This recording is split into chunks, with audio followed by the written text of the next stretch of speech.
الحمدللہ رب العالمین والعاقبۃ للمتقین والصلاۃ والسلام علی سید الانبیاء والمرسلین والمعصومین اما بعد فاعوذ باللہ من الشیطان الرجیم بسم اللہ الرحمن الرحیم اللہم صلی علی محمد وآل محمد. سامعین و مومنین یا علی مدد اور تمام سننے والوں کو، مومنین کو، شیعہ نے حیدر کرار کو، موالیوں کو، اپنی ماؤں کی شرافت کا ثبوت دینے والوں کو، اور جن کے دل میں ولایت علی قائم اور دائم ہے اور جو ولایت علی پر کوئی کمپرومائز نہیں کرتے، جو ولایت علی کی وجہ سے اپنے سینوں کو ٹھنڈک پہنچاتے ہیں، ان سب کو میری طرف سے 13 رجب المرجب مبارک ہو.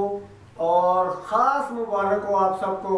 ماشاءاللہ سے ہمارا تو انشاءاللہ کل جشن بھی پڑھیں گے، اور آج جو ہے وہ میں نے انشاءاللہ ہم نے نیاز کے حوالے سے بھی جو ہے وہ ہمارے معاملات ہیں کچھ.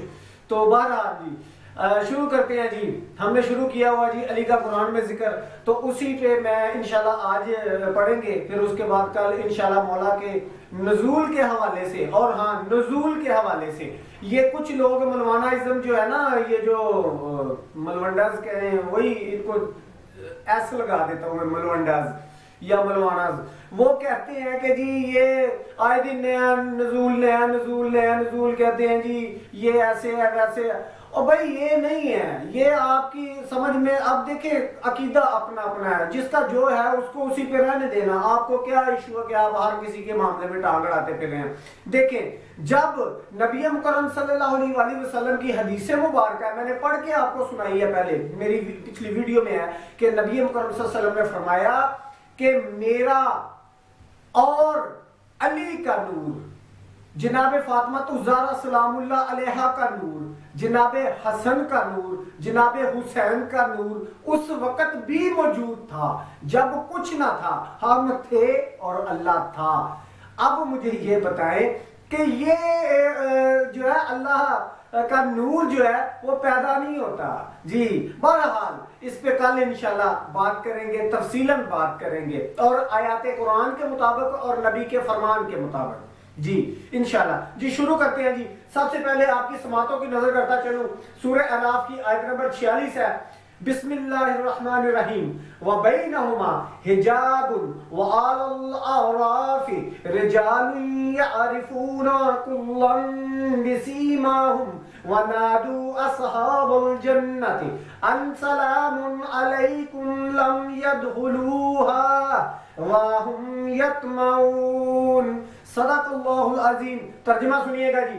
درمیان میں ایک حد فاصلہ ہے، اور کچھ لوگ اعراف پر ہوں گے جو ہر شخص کو بہشتی ہو یا جہنمی ان کی پیشانی سے پہچان لیں گے، اور وہ جنت والوں کو آواز دیں گے کہ تم پر سلام ہو. یہ انحراف والے لوگ ابھی داخل جنت نہیں ہوئے، مگر وہ تمنا ضرور رکھتے ہیں. اس کا حاشیہ سنیے گا، تفسیر ہے جی. اعراف بہشت و دوزخ کے درمیان ایک مقام ہے، اور اس میں وہ لوگ رہیں گے جو کہ اچھے اور برے اعمال کا پلہ برابر رکھتے ہوں گے، یعنی کہ جن کے گناہ بھی اور ان کی نیکیاں بھی برابر ہوں گی، وہ مقام اعراف پر ہوں گے. ٹھیک ہے جی. اچھا، ان کے واسطے نہ ایسا کوئی چین ہے اور نہ کوئی تکلیف. اس کے درمیان ایک بلند مقام ہے جس کو بعض روایت میں پہاڑ اور بعض میں ٹیلا اور بعض میں دیوار سے تعبیر کی گئی ہے.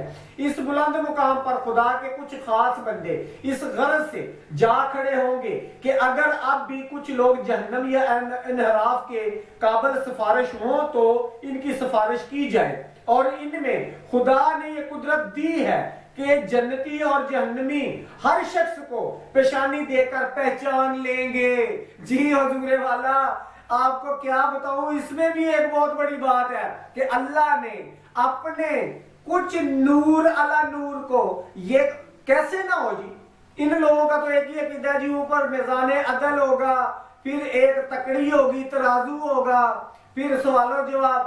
اللہ کے یہ کام تو بس چھوڑیں جی، یہ کون کرے گا. بہرحال یہ کچھ لوگ ان کو ان کی پیشانیاں دے کر پہچان لیں گے، کوئی سوال نہ ہوگا، کچھ جواب نہ ہوگا. اچھا، اور جس کو چاہیں گے انحراف سے نکال کر وحشت میں لے آئیں گے. انہی کے بارے میں اللہ تعالیٰ فرماتا ہے وَعَلَى الْأَعْرَافِ رِجَالٌ. چنانچہ علامہ ابن حجر مکی لکھتے ہیں، اہل سنت کے معتبر علماء میں سے ہیں، محدث ہیں، لکھتے ہیں ابن عباس سے روایت ہے کہ اعراف پر حضرت عباس، حضرت حمزہ اور حضرت علی ابن ابی طالب کھڑے ہوں گے اور اپنے دوستوں کو ان کے چہروں کی نورانیت سے اور دشمنوں کو ان کے چہروں کی سیاہی سے پہچان لیں گے. دیکھنے کے لیے آپ آگے اس کی بک ہے جو ابن حجر مکی کی لکھی ہوئی ہے، سوائق محرقہ علامہ ابن حجر مکی کلمی نسخہ تفسیر سلوی میں اس کا آپ کو آیت کا حوالہ مل جائے گا اعراف کی 46. آگے جی سورہ اعراف آیت نمبر ہے 181 جس میں اللہ وعد اللہ شریف فرماتے ہیں وَمِمَّنْ خَلَقْنَا أُمَّةٌ يَهْدُونَ بِالْحَقِّ وَبِهِ يَعْدِلُونَ. صدق اللہ العظیم. ترجمہ سنیے گا جی. ہماری مخلوقات سے کچھ لوگ ایسے بھی ہیں جو دین حق کی ہدایت کرتے ہیں اور حق ہی انصاف ہے. جی آج مجھے اتنی خوشی ہو رہی ہے کہ جب سے میں یہ علی کا قرآن میں ذکر پڑھ رہا ہوں، آیتیں دیکھیں، ہر آیت کا اپنی مرضی سے ترجمہ کرنا وہ علیحدہ ایشو ہے. اس کا شان نزول، نبی مکرم کا فرمان علی شان، وہ کس مقام پر کس مقصد کے لیے، کیونکہ اللہ وحدہ لا شریک کوئی ایسی بات اپنے نبی کے سینے میں نازل نہیں کرتا جس کا کوئی مقصد نہیں ہے. جی اور جب ان کو غور سے دیکھیں تو یقین مانے محمد والے محمدی نظر آتے ہیں. جی محمد والے محمدی نظر آتے ہیں. ایسا لگتا ہے کہ قرآن بھی ان کے قصیدے ہی پڑھ رہا ہے. جی سنیے گا اس کا حاشیہ میں زادان سے روایت ہے کہ زادان نے حضرت علی سے روایت کی ہے کہ ان قریب اس امت کے 73 فرقے ہوں گے، ان میں سے 72 جہنمی ہوں گے اور ایک جنتی. یہ وہی لوگ ہیں جن کے بارے میں خدا نے فرمایا وَمَن خلقنا الآیہ، یہ لوگ ہیں اور میرے شیعہ ہیں. اچھا یہ کتاب بھی کون سی ہے؟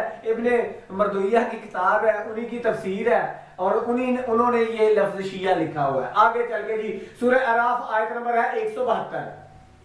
سنیے گا جی بسم اللہ الرحمن الرحیم.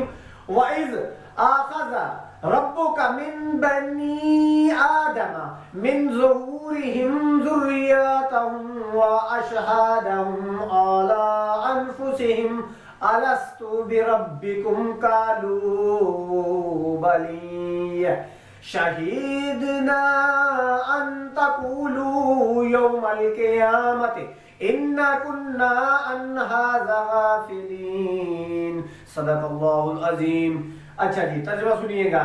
اے رسول وہ وقت یاد دلاؤ جب پروردگار نے آدم کی اولاد سے یعنی پشتوں سے باہر نکال کر ان کی اولاد سے خود ان کے مقابلے میں اقرار کرا لیا کہ کیا میں تمہارا پروردگار نہیں ہوں؟ تو سب کے سب بولے ہاں ہم اس کے گواہ ہیں. یہ ہم نے اس لیے کہا کہ ایسا نہ ہو لیکن تم قیامت کے دن بول اٹھو کہ ہم تو اس سے بالکل بے خبر تھے، یعنی کہ ہمیں تو پتہ ہی نہیں تھا کہ دین کیا ہے، اسلام کیا ہے، رسالت کیا ہے، نبوت کیا ہے، امامت کیا ہے.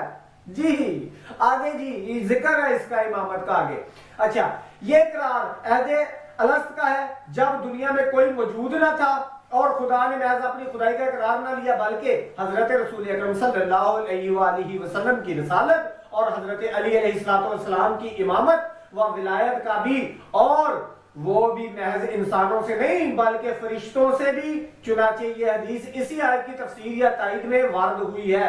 حضرت رسول اکرم صلی اللہ علیہ وسلم نے فرمایا اگر لوگ جان جاتے کہ علی کا نام امیر المومنین کب رکھا گیا ہے تو اس کی فضیلت سے انکار نہ کرتے. علی علیہ السلام امیر المومنین اس وقت کہلائے جب آدم جستے روح اپنی آدم جستے روح یعنی کہ ابھی مٹی اور روح کے جو پروسیس ہے اسی میں تھے، ابھی ان کی مٹی گوندی جا رہی تھی. چنانچہ خدا فرماتا ہے وَإِذْ أَخَذْ، تو فرشتوں نے کہا ہاں، تب خدا نے فرمایا میں تمہارا پروردگار ہوں، محمد تمہارے نبی ہیں اور علی تمہارے امیر ہیں. کتاب ہے جی فردوس الاخبار باب نمبر 14 ہے، ویلمی نے لکھی ہے. اور جناب والا اس میں آگے چل کے آپ کو بتاؤں یہ اقرار 3 ہے. اپنی طرف سے سوال جواب بنائے ہوئے نا قبروں میں، اور ایک بندے نے کہا جی فلانے بابا جی کے پاس فرشتے آئے تو فرشتوں کی کلاس لے لی بابا جی نے، یہاں پر تو باہر بیٹھ کر اندر کی باتیں موبائل اندر رکھ دیتے ہیں میرے خیال سے، اور وہ آڈیو سن کے باہر لیک ہو جاتی ہے۔ بہرحال یہ لکھی پڑی باتیں ہیں جو سوال ہونے ہیں، اللہ کی وحدانیت، نبی کی نبوت اور علی کی ولایت، اس کے بعد آگے کی باتیں ہیں جی۔ اچھا جی، سورہ انفال آیت نمبر 24 اور 25، یا ایھا الذین آمنوا استجیبوا للہ وللرسول وَإِذَا دَعَاكُمْ لِمَا يُحْيِيكُمْ وَاعْلَمُوا أَنَّ اللَّهَ يُحُولُ بَيْنَ الْمَرْءِ۔ جی سنیے گا، اے ایماندارو، جب تم کو ہمارا رسول محمد صلی اللہ علیہ وآلہ وسلم کام کے لیے بلائے جو تمہاری روحانی زندگی کا باعث ہو، تو تم خدا اور رسول کا حکم دل سے قبول کر لو اور جان لو کہ خدا وہ قادر مطلق ہے کہ آدمی اور اس کے دل ارادے، یعنی کہ اس کے جو دل میں ہے جو اس کا ارادہ ہے کہ درمیان اس طرح جاتا ہے، یہ بھی سمجھ لو کہ تم سب کے سب اس کے سامنے کچھ نہیں ہو، نہ بازر کیے جاؤ گے، اور اس فتنہ سے ڈرتے رہو۔ ہاں جی، اس فتنہ سے ڈرتے رہو جو خاص انہی لوگوں پر نہیں پڑے گا جنہوں نے تم میں سے ظلم کیا، بلکہ تم سب کے سب اس میں پڑ جاؤ گے، اور یقین کرو کہ خدا بڑا سخت عذاب کرنے والا ہے۔ جی حضور والا سنیے گا اشیاء، اس سے یا تو ایمان مراد ہے جس میں دنیا اور دین دونوں کی زندگی ہے، یا جہاد مراد ہے جو زندگی جاوید کا باعث ہوتا ہے۔ علامہ ابن مردویہ نے روایت کی ہے کہ اس سے مراد حضرت علی ابن ابی طالب کی ولایت ہے۔ جی اہل سنت کے معتبر محدث لکھ رہے ہیں کہ اس آیت سے مراد حضرت علی ابن ابی طالب کی ولایت ہے، اور یہی قرینہ قیاس بنتا ہے، یعنی اگر وہ چاہے تو جو کام انسان کرنا چاہتا ہے اس کو نہ کرے بلکہ اس کے برخلاف ہو جائے، چاہتا کچھ تھا ہو کچھ گیا، یعنی کہ انسان اپنی اوپر تو قادر ہی نہیں ہے، ایک منٹ کے لیے ایک پانی کا بلبلا جی ایک سیکنڈ لگتا ہے اور کدھر کا کدھر کام ہو جاتا ہے۔ اچھا آگے سنیے گا، اس طرح جناب امیر نے اشارہ کر کے فرمایا میں نے اپنے پروردگار کو قصد کے ٹوٹ جانے سے پہچانا۔ جی حضرت امام محمد باقر علیہ السلام، زید بن ثابت، ربی بن انس اور الولائیہ وغیرہ نے لا یقین کے لام کو لام تاکید پڑھا ہے، تاسبن تب معنی یوں کہے جائیں گے کہ اس فتنہ سے ڈرو جو خاص کر ظالموں پر پڑے گا۔ جی آگے سنیے گا، امام حسن علیہ السلام سے روایت ہے، یہ آیت حضرت علی، عمار یاسر، طلحہ اور زبیر کی شان میں خاص جنگ جمل کے متعلق نازل ہوئی، اس وجہ سے خود زبیر کہا کرتے تھے یہ آیت ہمارے بارے میں نازل ہوئی ہے کیونکہ ہم نے ایک زمانہ تھا کہ اس آیت کو پڑھا اور کوئی مصداق نہ معلوم کیا، یعنی کہ ہم نے پڑھا ضرور لیکن اس کا مطلب جاننے کی کوشش نہ کی۔ انہی سے مروی ہے، ایک دوسری روایت ہے کہ ایک رسول اکرم صلی اللہ علیہ وسلم کے ساتھ حضرت زبیر جا رہے تھے، حضرت علی علیہ السلام سامنے سے آتے ہوئے دکھائی پڑے تو زبیر ہنس پڑے، تو رسول نے پوچھا تم علی کو کتنا چاہتے ہو؟ میرے ماں باپ آپ پر فدا ہو۔ حضرت زبیر نے کہا میں ان کو اپنے بڑے بیٹے کے برابر بلکہ اس سے بھی زیادہ چاہتا ہوں۔ آپ نے فرمایا تمہارا اس دن کیا حال ہوگا جب تم اس کے مقابلے میں لڑنے جاؤ گے۔ اچھا اس کی تفسیر جو ہے وہ کساف ہے، تفسیر کساف جلد نمبر ہے 2 اور سطر ہے اس کی 6، مطبوعہ مصر ہے۔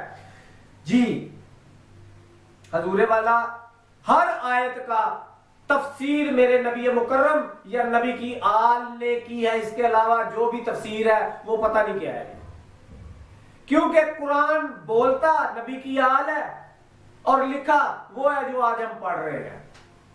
تو جنہوں نے ان سے قرآن سیکھا، ان سے تفسیر لی، ان کو پتہ ہے کہ آیتیں کہاں کس کے لیے نازل ہوئی ہیں۔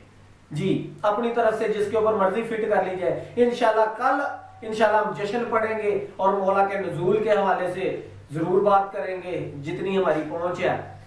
اللہ آپ کا حامی و ناصر ہو، مولا غازی آپ کو عزت دے، یا علم